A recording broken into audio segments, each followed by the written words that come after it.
What just happened in the Gulf is sending shockwaves far beyond the region. Let's talk about Iran's missile strike on the U.S. base at Al Udeid in Qatar, and why, despite the drama, it might not be the escalation many feared. At first glance, the attack seemed to be a major escalation, the kind of action that could drag the Gulf deeper into a military confrontation. But if you look closer, Iran appears to be playing a much more calculated game.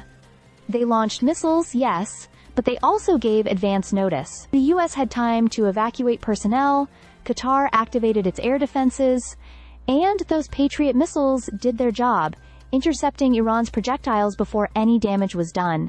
Now, why would Iran go to all the trouble of launching an attack, only to make sure it didn't actually hurt anyone? The answer lies in messaging, not destruction. Iran is retaliating for U.S. strikes on its nuclear facilities, but it's doing so in a way that signals, we're responding, but we don't want war. Interestingly, Iran was careful to say it wasn't targeting Qatar, just the U.S. base within its borders. But that may have been a serious miscalculation. Qatar isn't just a backdrop for U.S. operations. It's a sovereign nation with its own diplomatic weight, and it didn't appreciate being dragged into Iran's geopolitical theater. In fact, Qatar issued a strong statement asserting its right to respond, and other Gulf nations, like Saudi Arabia, quickly rallied in support. That's a big shift in a region where alliances are often fragile and calculated. It's worth noting this isn't the first time Iran has played this card. In 2020, when the U.S. killed General Qasem Soleimani, Iran responded with similar telegraphed missile attacks in Iraq, again avoiding U.S. casualties. That pattern seems to be repeating here.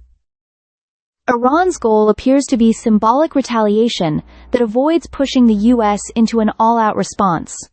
So far, it's working. Former President Trump, who's been vocal during this conflict, indicated that the lack of U.S. casualties meets his criteria for avoiding further retaliation. But even with a potential ceasefire on the horizon, things remain tense.